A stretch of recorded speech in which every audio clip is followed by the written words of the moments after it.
ತೆರಿಗೆ ಕೊಡ್ತಕ್ಕಂಥ ರಾಜ್ಯ ನಮ್ದು. ಅದರಿಂದ ಅಂತಿಮವಾಗಿ ಇದು ಎಲ್ಲ ಜನರ ದುಡ್ಡಿದು, ನನ್ನ ದುಡ್ಡು, ರಾಜ್ಯ ಸರ್ಕಾರದ ದುಡ್ಡು, ಕೇಂದ್ರ ದುಡ್ಡು ಅಂತ ಏನಲ್ಲ, ಎಲ್ಲರೂ ಇದು ಜನರ ದುಡ್ಡು.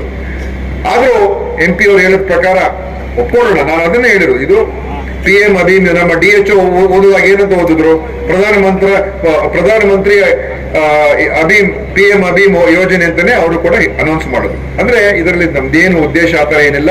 ಆದ್ರೆ ಇದು ಜವಾಬ್ದಾರಿ ಮತ್ತು ನಿರ್ವಹಣೆ ಎಲ್ಲವನ್ನು ಕೂಡ ಮಾಡುವಂಥದ್ದು, ಇದೆಲ್ಲ ಕೂಡ ರಾಜ್ಯ ಸರ್ಕಾರಕ್ಕೆ ಬರ್ತದೆ. ಈಗ 16 ಕೋಟಿಗೆ ಆಗಿರ್ತದೆ, ನಾಳೆ ಬೇರೆ ಇದಕ್ಕೆ ಅಡಿಷನ್ ಕಟ್ಟಬೇಕು ಅಂತ. ಇದು ಬಹಳ ಒಳ್ಳೆಯ ಬೆಳವಣಿಗೆ.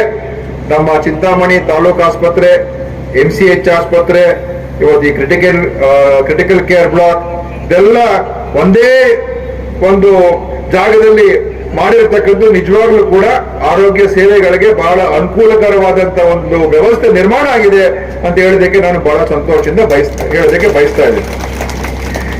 ಇದಾದ ಮೇಲೆ ನಮ್ಮ MCH ಕೂಡ ಅಡಿ ಇನ್ನೊಂದು ಫ್ಲೋರ್ ಹಾಕೊಂಡಿದ್ದಾರೆ. 100 ಬೆಡ್ಡಿನ MCH ಆಗ್ತಾ ಇದೆ.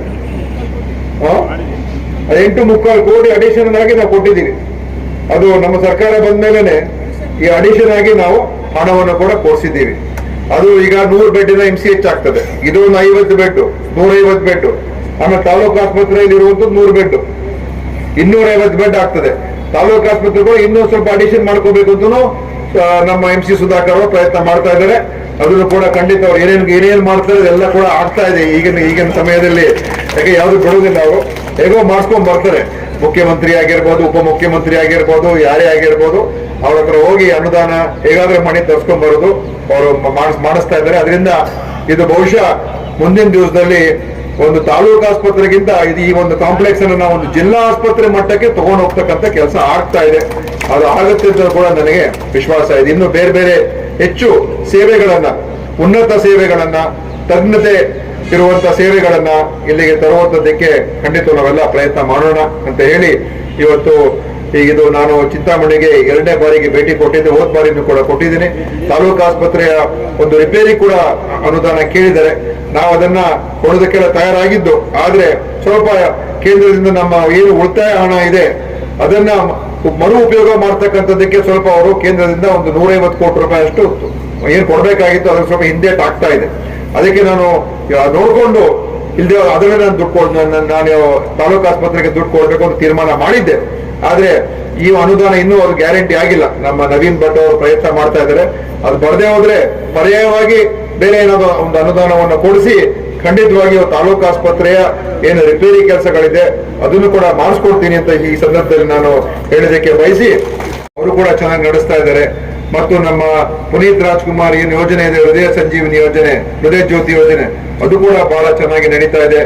ಆಮೇಲೆ ಉಳಿದಿರ್ತಕ್ಕಂಥ ಏನು ಇವತ್ತು ನಾವು ಗೃಹ ಆರೋಗ್ಯ ಯೋಜನೆ ಈ ತಿಂಗಳು ಜಾರಿ ಎಲ್ಲಾ ಜಿಲ್ಲೆಗಳು ಜಾರಿ ಮಾಡ್ತಾ ಇದ್ದೀವಿ. ಕೋಲಾರ ಈಗಾಗಲೇ ಶುರು ಆಗಿದೆ. ಕೋಲಾರ ಜಿಲ್ಲೆಯಲ್ಲಿ ಈಗ ಇನ್ನೆಲ್ಲ ಜಿಲ್ಲೆಗಳಲ್ಲಿ ಮೊನ್ನೆ ತಾನೇ ನಾನು ಕಾನ್ಫರೆನ್ಸ್ ಮಾಡಿದ್ದೀನಿ ಎಲ್ಲ DC-ಗಳ ಜೊತೆ ಮತ್ತು ನಮ್ಮ DHO-ಗಳ ಜೊತೆ.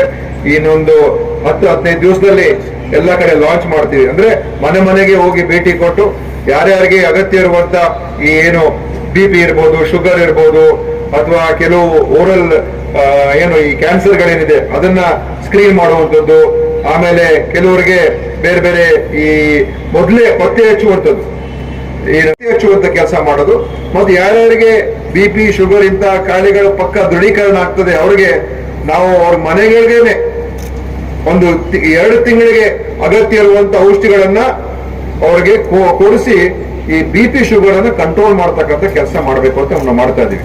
ಅಂದ್ರೆ ಅವರಿಗೆ ಪರ್ಮನೆಂಟ್ ಆಗಿ ಅವ್ರಿಗೆ ಟ್ರೀಟ್ಮೆಂಟ್ ಅಲ್ಲಿ ಇರಬೇಕು. ಯಾಕಂದ್ರೆ ಶುಗರು ಮತ್ತು BP ಅದು ನಿಯಂತ್ರಣಕ್ಕೆ ಬಂದ್ರೆ ನಮ್ಗೆ ಬೇರೆ ಬೇರೆ ಕಾಯಿಲೆಗಳು ಬರೋದಿಲ್ಲ. ಇವತ್ತು ಅನೇಕ ಜನ ನೋಡ್ತೀವಿ ಕಿಡ್ನಿ ಸಮಸ್ಯೆಗಳಾಗೋಗಿರ್ತದೆ, ಅಥವಾ ಹೃದಯಘಾತ ಆಗೋಗುತ್ತೆ, ಅಥವಾ ನರ ರೋಗಗಳು ಬಂದ್ಬಿಡ್ತದೆ, ಅಥವಾ ಸ್ಟ್ರೋಕ್ ಆಗೋಗ್ತದೆ, ಪಾರ್ಶ್ವವಾಯು ಆಗೋಗ್ತದೆ. ಇದೆಲ್ಲ ಆಗ್ತಾ ಇರೋದು ಮೂಲ ಕಾರಣ ಇಲ್ಲಿಂದ ಅಂತ ಹೇಳಿದ್ರೆ ನಾವು ನಮ್ಮ ಸಕ್ಕರೆ ಕಾಯಿಲೆಯನ್ನ ಮತ್ತು BP-ಯನ್ನ ಕಂಟ್ರೋಲ್ ಮಾಡದೆ ಹೋದ್ರೆ ನಾವು 50 ವರ್ಷಕ್ಕೂ 55ಕ್ಕೂ 60ಕ್ಕೂ ಈ ಕಾಯಿಲೆಗಳೆಲ್ಲ ನಮ್ಮನ್ನ ಪೀಡಿಸುವಂಥದ್ದು ಆಗ್ತಾ ಇದೆ. ಅದಕ್ಕೆ ನಾವು ಇದನ್ನ ನಿಯಂತ್ರಣ ಇಟ್ಕೊಂಡ್ರೆ ಖಂಡಿತವಾಗಿಯೂ ಅದು ಈ ಕಾಯಿಲೆಗಳನ್ನ ಬರ್ದೇ ಇರೋ ತರ ನಾವು ನೋಡ್ಕೋಬಹುದು. ಅದು ಬಹಳ ಮುಖ್ಯ ನಮ್ಗೆ. ಯಾಕೆಂದ್ರೆ ಜನರಿಗೆ ಆರೋಗ್ಯ ಕೆಟ್ಟೋದ ನಂತರ ಚಿಕಿತ್ಸೆ ನೀಡಿ ಗುಣಪಡಿಸೋದು ಅದು ಬಹಳ ಜನ ಮಾಡ್ತಾರೆ. ಸರ್ಕಾರಿ ಯೋಜನೆಗಳಿದೆ, ಸರ್ಕಾರಿ ಆಸ್ಪತ್ರೆಗಳಿದೆ, ತಾಲೂಕು ಆಸ್ಪತ್ರೆಗಳಿದೆ, ಖಾಸಗಿ ಕ್ಲಿನಿಕ್ ಇದೆ, ಆಸ್ಪತ್ರೆ ಎಲ್ಲಾದ್ರೂ ಹೋಗ್ಬೋದು. ಆದ್ರೆ ಈ ತಡೆಗಟ್ಟುವಿಕೆ ಕೆಲಸ ಏನಿದೆ ಮತ್ತು ಈ ರೀತಿಯಾಗಿ ಅದನ್ನ ಮೊದಲೇ ಪತ್ತೆ ಹಚ್ಚುವಂಥದ್ದು ಏನಿದೆ, ಇದು ಬೇರೆಯವರು ಯಾರು ಮಾಡಲ್ಲ, ಇದು ನಮ್ಮ ಸರ್ಕಾರವೇ ಮಾಡಬೇಕು, ಇದು ನಮ್ಮ ಜವಾಬ್ದಾರಿ. ಅದಕ್ಕೋಸ್ಕರ ಇದಕ್ಕೆ ಹೆಚ್ಚು ಒತ್ತನ್ನು ನಾವು ಕೊಡಬೇಕು. ನಮ್ಮ ಜೀವನ ಶೈಲಿ, ನಮ್ಮ ಆಹಾರ ಶೈಲಿ, ನೀವು ನೋಡ್ತಾ ಇರ್ಬೋದು, ನಾವೆಲ್ಲ ಕಡೆ ಈಗ ತಪಾಸಣೆ ಮಾಡ್ತೇವೆ ಆಹಾರದ ಬಗ್ಗೆ, ಫುಡ್ ಕ್ವಾಲಿಟಿ ಬಗ್ಗೆ, ನೀರಿನ ಒಂದು ಗುಣಮಟ್ಟದ ಬಗ್ಗೆ. ಯಾಕಂತ ಹೇಳಿದ್ರೆ ಇದೆಲ್ಲ ನಾವು ಮೊದಲೇ ಕಂಟ್ರೋಲ್ ಮಾಡಿದ್ರೆ ಅನೇಕ ರೋಗಗಳು ನಾವು ನಿಯಂತ್ರಣ ಮಾಡುವಂತದ್ದಕ್ಕೆ ಮತ್ತು ಇತರ ಎಲ್ಲ ಸಿಬ್ಬಂದಿಯವರಿಗೆ ಒಂದು ಅವ್ರ ಕಡೆಯಿಂದಾನೆ ಉಚಿತ ಒಂದು ಯೂನಿಫಾರ್ಮ್ ಗಳನ್ನ, ಅದಕ್ಕೆ ಏನ್ ಹೇಳ್ತಾರೆ, ಸ್ಕ್ರಬ್ಸ್ ಅಂತ ಕರೀತಾರೆ ಇದಕ್ಕೆ. ಅವರಿಗೆ ಎಲ್ಲರಿಗೂ ಕೂಡ 3 ಜೊತೆ ಸ್ಕ್ರಬ್ಸ್ ಅನ್ನ ನಮ್ಮ ಡಾಕ್ಟರ್ಸ್ಗೆ ಮತ್ತು ಇತರರಿಗೆ ಕೊಟ್ಟಿದ್ದಾರೆ. ಅದಕ್ಕೆ ಇವತ್ತೆಲ್ಲ ಬಹಳ ಒಂದು ಎಲ್ಲ ನೋಡೋದಕ್ಕೂ ಕೂಡ ಬಹಳ ಚೆನ್ನಾಗಿ ಕಾಣ್ತಾ ಇದೆ, ಅದು ಒಳ್ಳೇದು ಅಂತ ಹೇಳಿ.